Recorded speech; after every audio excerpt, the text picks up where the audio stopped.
En manchette aujourd'hui, la forêt brûle dans la région et bilan du premier week-end d'action des Huskies et des Foreurs. Le TVA Nouvelle commence maintenant.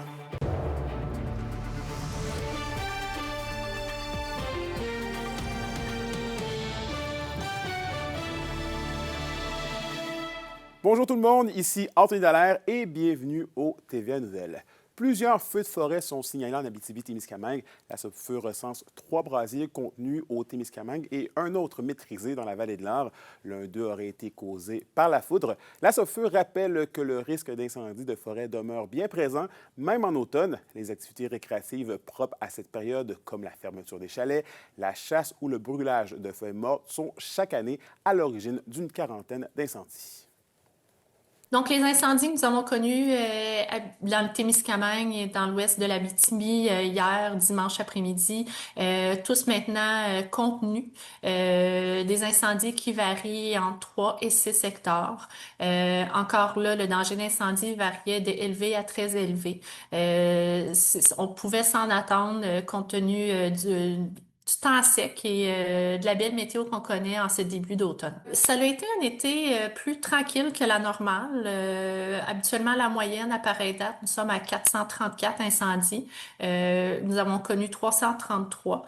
On voit une baisse par rapport au nombre d'incendies. Par contre, tout se joue vraiment au nombre d'hectares. La moyenne, plus de 100 000 hectares habituellement à pareille date qui ont brûlé dans la province du Québec et présentement un petit peu plus que 1000 hectares. La question du jour TVA, une présentation de Mobilier Bélan qui vous offre depuis plus de 50 ans un service de qualité et un grand choix de matelas, mobilier, électro au prix compétitif que vous recherchez. Et à la question du jour, on vous demande, 2 ans après les feux historiques de 2023 dans la région, est-ce que vous jugez que la prévention en matière de feux de forêt est suffisante? Pour voter et commenter, rendez-vous au tvabitibi.ca. Et dans le monde économique maintenant, les chambres de commerce et d'industrie de l'Abitibi-Témiscamingue ainsi que plusieurs dirigeants d'entreprises tirent la sonnette d'alarme. Ils demandent au gouvernement fédéral de renoncer sans délai aux restrictions imposées aux entreprises qui font appel à des travailleurs étrangers temporaires. La communauté d'affaires s'inquiète de la menace pour l'économie régionale que représente la réduction du nombre de ces travailleurs essentiels. Et en politique provinciale, Pierre Dufour, le député indépendant d'Abitibi-Est, rappelle que l'Abitibi-Témiscamingue mérite plus en termes d'investissement. Il tient ses propos en réaction au départ du caucus de la CAQ de Maïté Blanchette-Vizina, ancienne ministre des Ressources naturelles et des Forêts. Elle a soutenu que les régions dont l'Abitibi-Témiscamingue étaient abonnées par le gouvernement provincial, une prise de position avec laquelle M. Dufour est d'accord. On est des régions présentement qui donnent un beau coup de main au niveau du Québec, au niveau financier, mais de l'autre côté, on ne sent pas qu'on a un retour d'investissement adéquat. Prenons le cas ici de l'Abitibi-Témiscamingue. 70 on l'a vu, il y a eu des études qui ont démontré que 70 de nos routes sont déficientes. C'est la pire région du Québec. Nos ponts sont en déficience. Ensuite de ça, nos installations publiques comme nos hôpitaux ont besoin d'être rénovés. Et toujours en politique provinciale, le premier ministre François Legault était dans la région vendredi dernier. Poignée de main, annonce importante, Sophie Médiavilla-Rivard revient sur la journée. François Legault a souligné vendredi le début de son rôle de ministre responsable de l'Abitibi-Témiscamingue à grands coups de rencontres et d'annonces.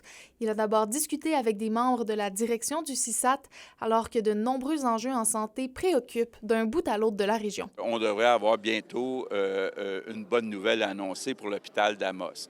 Pour ce qui est du feu à l'hôpital de Rouyn-Noranda, c'est arrivé en juillet. Il faut quand même se donner un petit peu de temps, mais la PDG du CIS me disait que d'ici octobre, il devrait y avoir une solution temporaire qui va être mise en place pour offrir tous les services. Puis les rénovations, puis les réparations devraient être faites au cours de la prochaine année. Je suis très satisfaite et rassurée de la rencontre qu'on a pu avoir avec notre ministre responsable de la région maintenant, M. François Legault. Une réelle écoute de nos priorités puis des enjeux qu'on vit en région. Le premier ministre a ensuite rencontré la conférence des préfets régionales. Les élus témiscabitibiens ont mis de l'avant les besoins en infrastructures et en services publics. Ils demandent un juste retour des choses pour la forte contribution économique de la région pour le Québec. On a une excellente cohésion avec les 5 territoires. Donc, on porte là le message et maintenant, on va attendre les résultats puis on va travailler avec eux on est en mode solution. Si on parle des infrastructures, bien, l'Abitibi-Témiscamingue représente 1,7 % de la population. Puis quand je regarde le plan des 10 prochaines années, bien, il y a 1,9 % du plan qui est pour l'Abitibi-Témiscamingue. Donc, il y a quand même une équité. Le premier ministre s'est ensuite rendu à Malartic pour annoncer l'octroi d'un bloc d'énergie de 25 MW au projet de la mine Odyssée qui générera 1 600 emplois au salaire moyen de 140 000 $. On fait une annonce dans le secteur de l'or, donc c'est important. Là. Puis bon, le prix de l'or est intéressant, donc on peut penser qu'il y aura peut-être d'autres projets bientôt. Mais il y a tout le secteur aussi de ce qu'on appelle les minéraux critiques. Il y a beaucoup de projets intéressants là, qui pourraient se réaliser dans les prochains mois, les prochaines années. L'annonce était nécessaire pour continuer le développement de la mine Odyssée qui est en train de faire la transition d'une mine à ciel ouvert vers une mine souterraine. C'est une annonce qu'on attendait depuis longtemps. On a des attentes. On a une vision d'emmener plus d'or à Canadien-Malartic, emmener le site à 1 million d'onces d'or, donc usiner tout ça ici sur le site. Puis pour en arriver là, on va avoir besoin de d'autres blocs d'énergie. M. Legault terminait sa journée à Amos pour rencontrer les dirigeants de Dumont-Nickel, l'entreprise derrière le projet minier de Launay. Il affirme pouvoir fournir l'électricité pour celui-ci et travailler à trouver le financement nécessaire le plus rapidement possible. Sophie Médiève-Larivard, RNC Nouvelles, à Malartic. Et en politique municipale maintenant, la campagne pour les élections du 2 novembre est officiellement déclenchée partout au Québec et Roxane Caillouette fait le point pour la région. Les citoyens de 62 municipalités de la région devront élire un maire et des conseillers le 2 novembre. Concrètement, c'est juste le devoir des citoyens.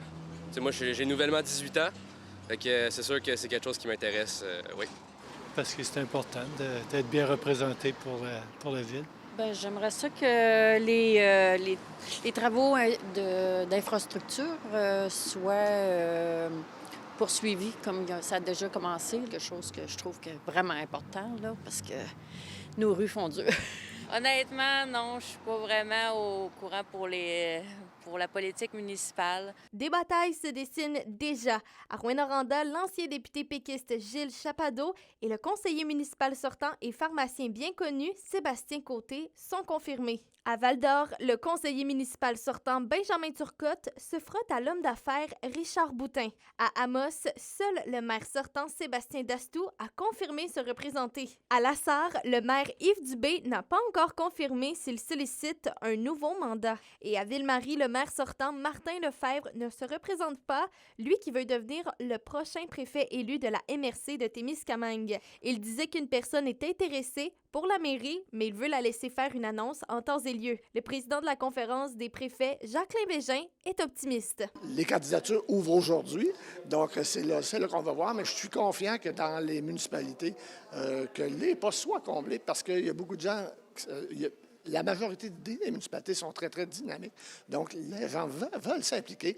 On verra le 3 octobre, mais je suis confiant que les postes soient comblés. Les candidats ont jusqu'au 3 octobre pour déposer leur candidature. Le vote par anticipation, lui, se fera le 26 octobre et les résultats des élections seront connus le 2 novembre à la fermeture des bureaux de vote. Roxane Caillouette, RNC Nouvelles, Rouyn-Noranda. Les SADC de l'Abitibi-Témiscamingue et du nord du Québec vous présentent la bonne nouvelle économique TVA. L'entreprise Napa Pièces d'Auto à Amos qui offre une vaste gamme de produits industriels et pour les véhicules a déménagé dans un bâtiment 3 fois plus grand. En plus de maintenir un inventaire plus important dans leurs différents champs d'expertise et d'optimiser leur rapidité de livraison, ils offrent aux clients une meilleure accessibilité à leur magasin. Près de 4 millions de dollars ont été investis dans ce projet. Les SADC, partenaires de l'économie de la région. Au culturel, l'ensemble Aiguebelle de l'Orchestre symphonique régional est en tournée cette semaine. Les musiciens vous présentent Racine sous la direction du maestro Jacques Marchand. Ce programme s'inspirera de la musique baroque en plongeant au cœur d'une époque où la musique entre dans une ère de bouleversement et d'innovation. La tournée commence ce soir 19h30 au Théâtre des Escaliers d'Amos et l'ensemble se déplacera ensuite vers Val-d'Or, Lassar, Rouyn-Noranda et Ville-Marie au courant de la semaine.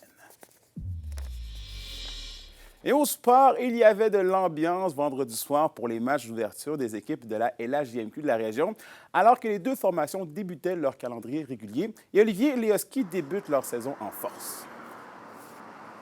Oui, absolument, Anthony. 3 points sur une possibilité de 4 pour la Meute pour démarrer leur 30e campagne. Vendredi soir, bien, une défaite de 6-5 en prolongation face à l'Armada de Blainville-Boisbriand. Et on a le droit à tout un suspense puisque les Huskies ont marqué, Anthony, avec 0,8 secondes à faire au chronomètre pour porter le match jusqu'en prolongation. Et le lendemain, bien, la troupe de Steve Hartley qui s'est bien repris avec un gain de 3-2.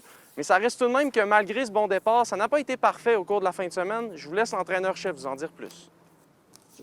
On n'avait peut-être pas aimé notre match de vendredi dans la totalité. On avait fait des bonnes choses, mais on savait qu'on pouvait être meilleur. Puis j'ai adoré la façon que les gars ont répondu là, samedi soir. Puis honnêtement, ça a été un match où on a contrôlé du début à la fin. Puis on a fait beaucoup de bonnes choses. On veut améliorer notre jeu de semaine en semaine, puis de match en match. Puis une autre grosse semaine, on va avoir 3 bonnes pratiques.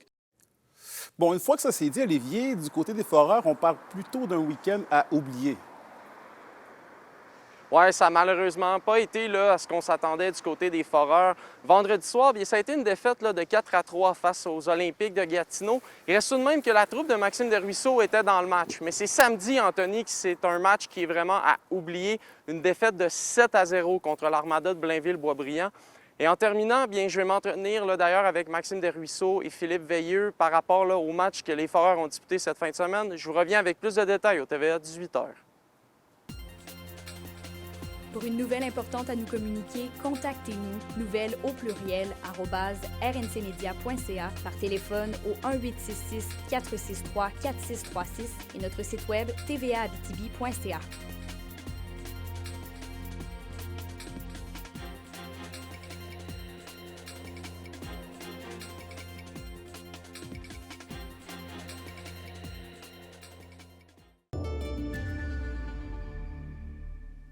Témiscamingue pour aujourd'hui, c'est nuageux avec de 30 à 40 % de probabilité d'averse pour tous les secteurs.